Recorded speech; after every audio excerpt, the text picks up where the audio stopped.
Hey guys, what's up? Welcome back here to today's edition of Intuitive Angling, and appreciate you guys swinging by the channel to check out the video. And got just a little quick one for y'all today. I want to talk about the announcement that MLF made on the rule changes for the BFL tournaments next year, where they're just going to allow spotlighting 3 hours a day. So this is a pretty big change. We're going to talk about it and give you guys my comments on that, and look forward to getting your guys' feedback on that as well. Also, guys, for getting started, thank you very much for everybody that's taking time to hit that subscribe button here to the channel, man. I really appreciate it. It's free and easy to do, guys. If you want to help the channel out, that didn't cost nothing. Just hitting that subscribe button, hitting the like button, and sharing the videos really goes a long way. And also, guys, if you want to go to the next level on the channel, you can be a channel member with Intuitive Angling. Just go to my homepage, click on the membership tab or the join button, and channel members get extra videos that are private, that are not seen by the public every week, along with access to my email address for your personal fishing questions. So really appreciate all the members that have taken advantage of that. Okay, first of all, guys, talk a little bit about the BFLs, man. I have been fishing BFLs forever. I mean, they started out, it was the old Redman's tournament circuit, and that's when I got started out in 1984. That was the first year I fished the Redman circuit, and I qualified for the Redman All-American, which is now the BFL All-American right now. And that's really helped kickstart my pro career. And then I started fishing Bassmaster, and I didn't have time to fish BFL, and I started fishing them again a couple of years ago. And guys, I got to tell you right now, I love the BFL tournaments. They are so well run. The guys that run those tournaments are awesome. The format's awesome. The payouts aren't any good in any tournaments, but you have a lot of opportunities through the BFLs to qualify, make the regional. They give away a boat and truck and that, and then if you make the All-American, you can win $100,000. So there's a lot of potential that you have from just being able to fish around the house. So love the BFLs.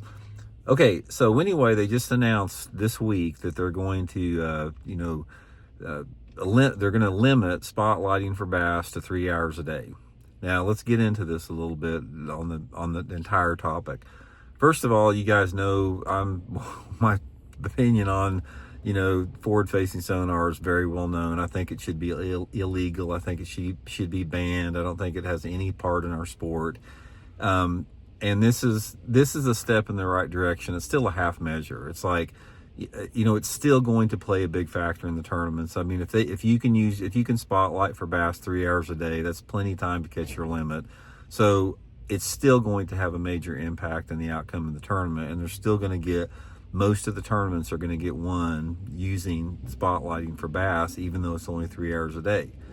So the next question that you pose with that, and this is the big one everybody's talking about, how do you enforce that? How does this actually work? It's like, say for example, you can, I don't know if it's like you have to use it during certain periods of the day, or can you use it for 10 minutes and then turn it off and use it for 10 minutes again later on, and then use it for an hour later on?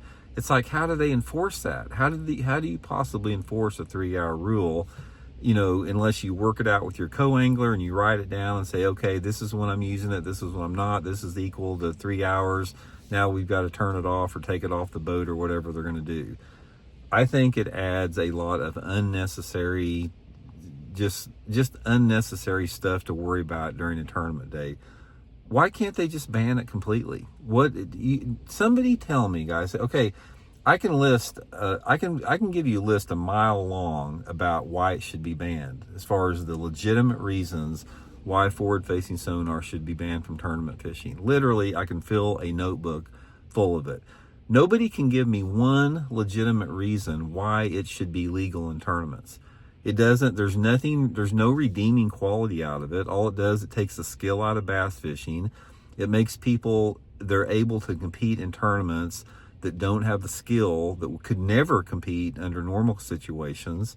It creates an unlevel playing field. It creates an aspect of elitism from a financial disparity standpoint. Takes away the mystery and the magic of the sport. Takes away the unknown of the sport. It doesn't have anything to do with fair chase. It completely removes the element of fair chase out of fishing, which is the most important part of competitive fishing. And there's nothing good about it. Why is it so hard to just say, guys, we have thought about this, and considering everything that we've been through and all the public feedback and the outrage, we are going to ban forward-facing sonar from our tournaments moving forward. It's going to be illegal to use in the MLF tournaments. It's not that hard, guys. It's not that big of a deal, but they're trying, I think, and here again, this is my speculation, they're trying to have the best of both worlds. They're trying not to alienate the sponsors. They want to keep the sponsorship dollars, but they've had such an incredible public outrage against spotlighting for bass that they had to do something. You know, co-angler participation was dropping, tournament participation was dropping. They did lower the entry fees for next year, which is great. That's another great move they had. I think a lot of this was, and here again, I'm speculating from my standpoint. I can't speak for the reality of what's going on. This is just my observation as a casual observer. You know, the participations were really down in the BFLs last year, and I think a lot of it has to do with the fact that people did not want to have to deal with the forward-facing sonar. Because if you're an average bass angler that has spent decades honing your craft, when you go to one of these BFL tournaments, you know that you don't have a shot to win. If you don't use the spotlighting box, you can't win the tournament. A lot of guys it just takes them out of the running right off the bat. Because prior to forward-facing sonar, anybody had a chance to win the tournament. If you rolled up on the right area at the right time with the right bait, you know, you had a shot to win. Anyone can stumble on the mother lode without forward-facing sonar and have a shot to win the tournament, and that's not the case, you know, with people that are experts at using the spotlighting machine. That's completely removes that from it. So I understand why participation has been so down over the last couple of years. But anyway, you got to take your little victories here and there, and I do consider this a positive move in the right direction, because at least they're acknowledging it, that forward-facing sonar sucks and it's bad and nobody likes it, and they've got to do something about it. So they eliminated it down to 3 hours a day. That's better than using it for 8 hours a day. So maybe it's a start in the right direction, and maybe they'll take the next step, maybe next year, and say, guys, you know, we're getting it out of our tournaments. We just don't want it. It doesn't do anything for our sport. It's pissing everybody off. You know, at some point, you can't let money completely control you. Let me give MLF and Bassmaster one piece of advice here.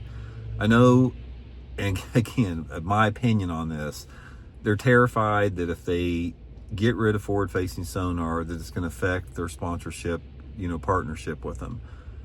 All you have to do is to tell Garmin, Lowrance, and Humminbird, or whoever you're dealing with, and say, look, we welcome your products in our tournaments. We want to have your side imaging, your down imaging, your 2D sonar, your GPS. All of our constituents and customers want to use that, and we'll do what we can and everything we can to promote it.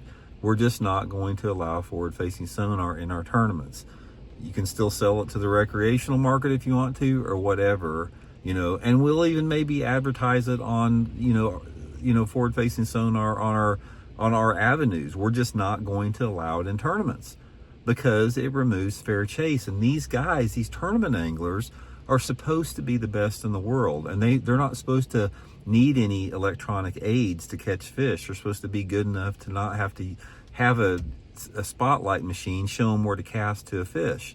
So I think if they just set them down in a meeting room and explain that to them, and then explain to them about how many people are pissed off about it and outraged and don't want it, where are they going to go to? It's like, okay, if Bassmaster and MLF says, okay, we're not going to allow forward-facing sonar, do you think that the electronic companies are just going to pull out their support because they don't have anywhere else to go? Who else are they going to advertise with besides Bassmaster and MLF when you're talking about a major tournament presence? So anyway, just wanted to throw that out there, guys. Hope everybody's well. Let me know what y'all think about it. We'll check in later.